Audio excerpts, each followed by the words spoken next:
Bismillah walhamdulillah wassalatu wassalamu ala rasulillah wa ala alihi wa sahbihi wa mawallah la hawla wa la quwwata illa billah.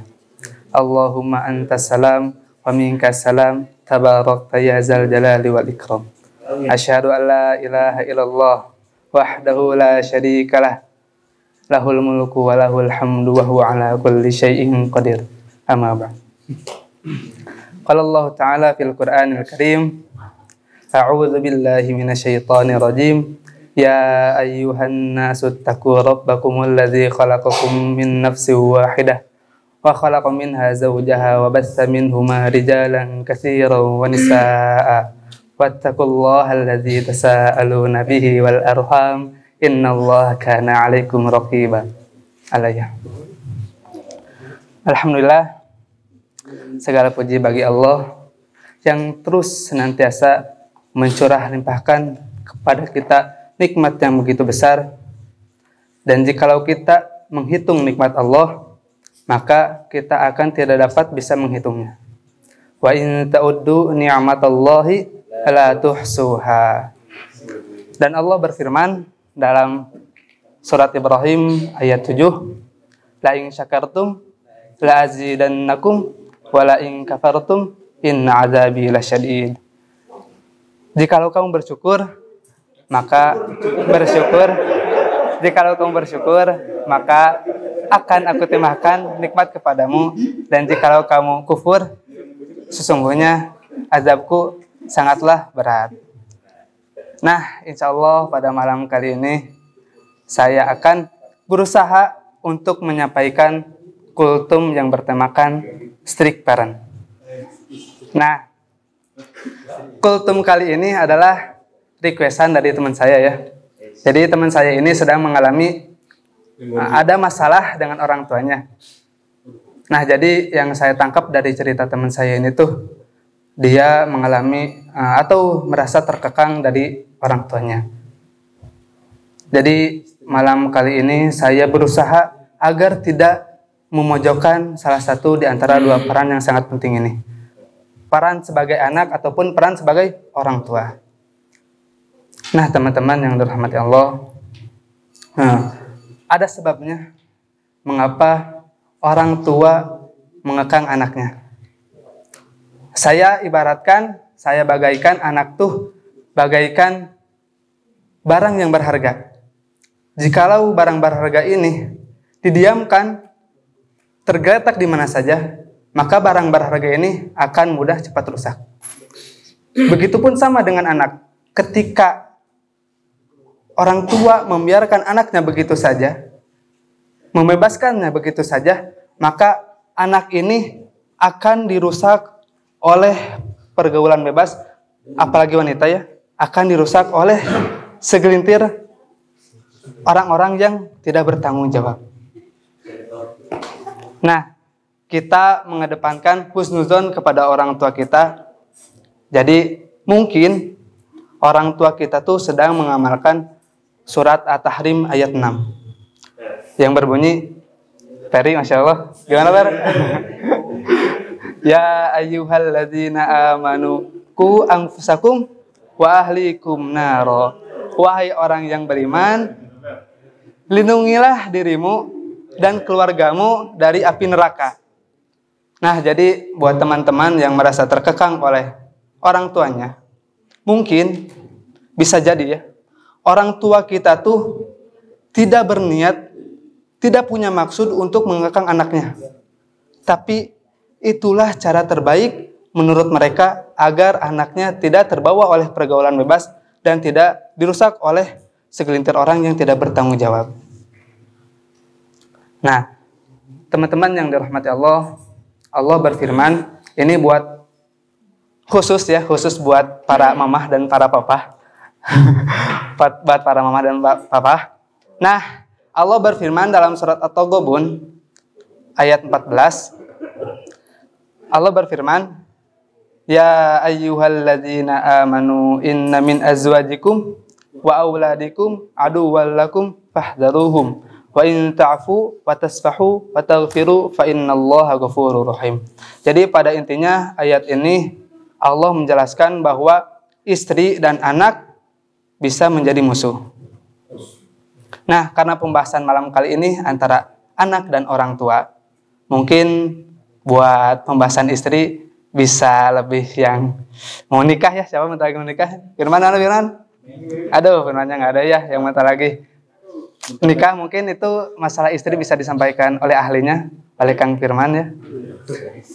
Nah, yang dimaksud musuh di sini itu adalah kita contohkan ketika orang tua membebaskan anaknya begitu saja. Ketika orang tua membebaskan anaknya begitu saja, cek. Nah, ketika orang tua membebaskan anaknya begitu saja, dan anak itu ternyata bermaksiat di belakang orang tuanya, ketika yaumil hisab nanti, Allah akan bertanya kepada anak ini, mengapa kamu melakukan kemaksiatan A, B, dan C misalkan. Si anak ini menjawab, aku melakukan kemaksiatan ini karena orang tuaku membebaskanku dan orang tuaku tidak mengajarkan syariat Islam kepadaku. Nah, yang tadinya si orang tua mau masuk surga, karena kelalaian orang tua tidak mengajarkan ke si anak, tidak mengajarkan syariat Islam, akhirnya ditukar. Si orang tua lah yang akhirnya masuk neraka. Na'udzubillah. Nah, Allah pun berfirman di ayat 15-nya, innama amwalukum wa auladukum fitnah. Jadi harta dan anak tuh adalah fitnah. Fitnah di sini adalah cobaan, ujian. Jadi buat para mamah dan para papa, jikalau mempunyai anak anu hese diwarah, yang susah diatur, yang suka membangkang, wajar. Karena Allah menjelaskan dalam surat ini bahwa anak tuh adalah cobaan, ujian. Tapi kabar baiknya, ketika orang tua mendidik anaknya dengan penuh kesabaran, dengan penuh keikhlasan, dan mengajarkan kepada mereka syariat Islam, maka penutupan ayat ini Allah berfirman, wallahu indahu ajrun azim. Maka Allah akan memberikan pahala yang begitu besar kepada orang tuanya. Nah, jadi teman-teman, tidak selamanya anak yang merasa terkekang oleh orang tuanya itu buruk. Ada banyak hikmah yang bisa kita dapatkan. Mungkin ada beberapa hikmah dari saya, dan mungkin teman-teman juga mempunyai hikmah apa saja. Silahkan tulis di kolom komentar hikmahnya apa saja gitu ya. Silahkan tulis, karena ini udah termasuk subrek. Jangan lupa like, komen, dan subrek ya. Channel YouTube-nya Makdis biar cepat banyak pengikutnya. Nah, jadi hikmah yang saya dapatkan tuh yang pertama, si anak tidak terbawa oleh pergaulan bebas. Yang kedua, apalagi buat wanita, kehormatannya terjaga. Yang ketiga, menjadi panutan atau menjadi cerminan bagi lingkungan sekitarnya. Dan yang keempat, disayang Allah dan orang tua. Wa wassaynal insana biwalidayhi ihsana. Jadi ketika kita berbuat baik kepada orang tua kita, otomatis Allah akan menyayangi kita dan orang tua pun akan menyayangi kita. Nah, itu teman-teman peran untuk si anak. Jadi mungkin orang tua kita tuh tidak bermaksud, tidak berniat untuk mengekang anaknya. Tapi mungkin itulah cara terbaik menurut mereka agar anaknya tidak terbawa oleh pergaulan bebas dan tidak dirusak oleh segelintir orang yang tidak bertanggung jawab. Adapun peran orang tua ketika menginginkan anaknya berdiam diri di rumah, mungkin ada beberapa tips dari saya. Mungkin teman-teman juga mempunyai tips yang lainnya, silahkan tulis lagi di kolom komentar. Ramaikan kolom komentarnya teman-teman. Biar ramai gitu itu channel YouTube Makdis-nya. Amin. Nah, tips dari saya yang pertama, berilah fasilitas kepada si anak. Jadi misalkan lamun si anak, lamun orang tua mempunyai anak seperti Peri yang suka nyanyi, kasih studio gitu ya. Aduh Kang, dah atuh studio banyak mahal atunya, biayanya di mana gitu. Ya semampu kita aja, misalkan bulan sekarang mampu beli mic gitu, ya beli mic gitu ya bulan sekarang. Bulan depannya mampu buat beli sound system, Beli sound system. Nah, ketika sudah mempunyai mic dan mempunyai sound system, sok patarik-tarik jeung tetangga sabelah nu sok dangdutan nyapernya. Sok anu rumahna diganggu pasti ngalaman kitu nya. Jati jam genep, jam 6 pagi-pagi sampai jam 10 tuh nyata radio gitu. Aya tetangga nu kitu aya atuh dangdutan tah. Jadi hese murojaah gitu nya, saya di rumah kan rumah saya di gang gitu ya. Sok hese murojaah gitu. Aduh, kaganggu tapi semoga menjadi pengukur dosanya. Nah, tadi yang pertama berilah fasilitas kepada si anak. Jadi mungkin anak kita mungkin si anak tuh mempunyai bakat yang banyak gitu, tapi karena kurangnya fasilitas dari orang tuanya jadi tidak tersalurkanlah bakat si anak. Lalu yang kedua, berilah penjelasan kepada si anak mengapa orang tua menginginkan anaknya di rumah. Dek, mama tuh sama papa tuh misalkan gak mau kamu tuh terbawa oleh pergaulan bebas. Apalagi kamu wanita gitu ya, kamu tuh cewek. Sekarang tuh banyak cewek yang hamil di luar nikah. Nah, hal itu tuh mama sama papa gak mau terjadi sama kamu. Kasih penjelasan dengan perlahan, dengan bijaksana agar si anak paham gitu. Amun si anak tenurut kene, ada satu tips lagi. Ancam si anak. Amun kamu tenurut, dicoret nak kakak itu. Sok nurut pasti. Insya Allah katanya nurut pasti. Nah, lalu yang ketiga, jadilah orang tua yang friendly. Jadi maksud friendly di sini tuh kita harus bisa menempatkan kapan kita menjadi peran sebagai orang tua kepada anak kita dan kapan kita menjadi peran sahabat untuk orang tua kita. Biar si anak tidak mencari teman curhat kepada yang lain karena orang tuanya sudah dibikin nyaman gitu. Gitu ya teman-teman. Lalu tips yang berikutnya keempat mungkin ya. Keempat, berilah reward kepada si anak.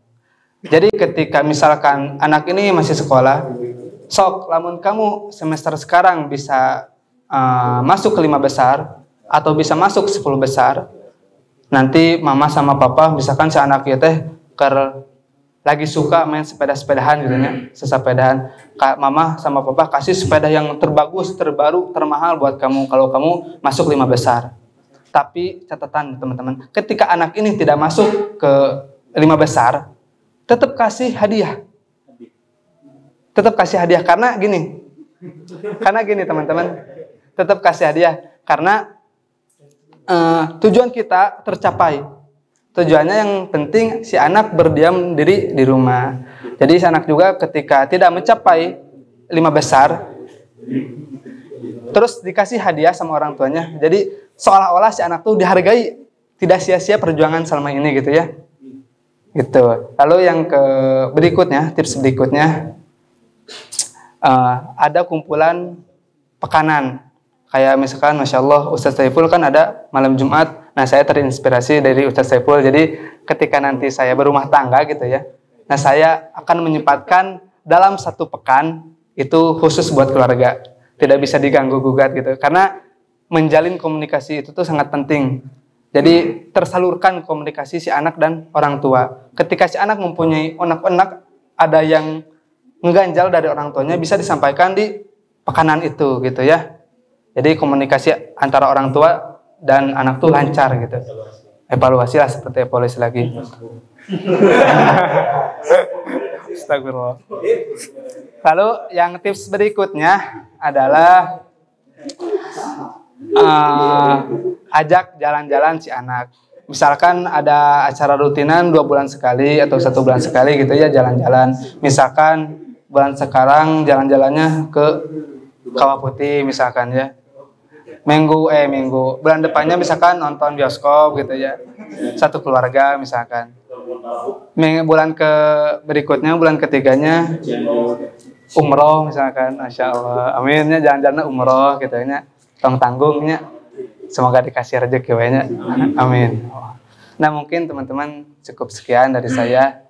Jika kalau teman-teman mempunyai tips apa saja yang agar si anak bisa berdiam diri di rumah, silahkan tulis di kolom komentar.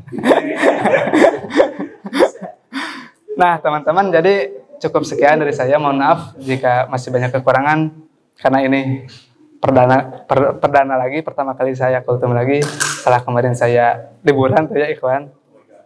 Nah kita tutup dengan doa. Rabbana ighfirli wali walidayya walil mu'minina yawma yaqumul hisab. Rabbana hablana min azwajina wa dzurriyyatina qurrata a'yun waj'alna lil muttaqina imama. Rabbana atina fid dunya hasanah wa fil akhirati hasanah wa qina adzabannar. Assalamualaikum warahmatullahi wabarakatuh.